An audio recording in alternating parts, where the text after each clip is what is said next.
බල ඒ කාලේ ලොකු හීන තිබුණු මේ දැවැන්ත මිනිස්සුනේ ඕගොල්ලන්ගේ ඔළුව ඇතුළේ උඹලා මෙහෙන්න එවුන්නේ. ඒ ලෙවල් වල මේක කරගෙන යනකොට කාලෙත් එක්ක මොකක් හරි හේතුවක් නිසා ඒක කෙරුන්නේ නැහැ. ඒකත් ටික ටික ටික තමන්ගේ ඔළුවේ තිබුණු වීරයා මැරුණා. ඇයි එහෙම උනේ? ඇයි ඒ හීන මැරුණේ?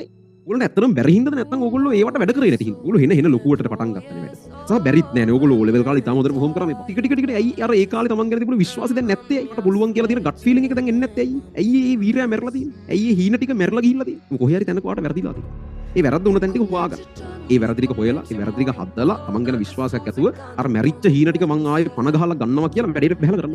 මං කියන්නේ උඹලා එහෙම කරන්න ඕන. උඹලා එහෙම එසේ උන්නේ නෙමෙයි. උඹලා වැඩක් කරන්න බැරි උන්ද නෑනේ. උඹලා එහෙම චාර්ටර් වෙලාවට කවුරුත් ගණන් ගන්න නැතුව ඉස්සර නම් මේ ළමයි මෙහෙමයි දැන් නම් මෙහෙමයි කියලා එහෙම චාර්ටර් වෙන්න ඕනේ. ඔයා බලන්න ඔයා ඇනලයිස් කරලා ඔයා මැනලා බලන්න. ඔයා එහෙම ඕනද කතන්දර අහන්න. ඔයා ඒකට වර්ඩ් දෙකන. ඒකද ඔයා මයින්ඩ් ඕන විදිහ. මිනිස්සු කියන කතන්දර සියල්ල එහෙම ඇත්ත ඕන එකක් වෙච්ච දෙන් කියලා ඉන්නවද ඔයා?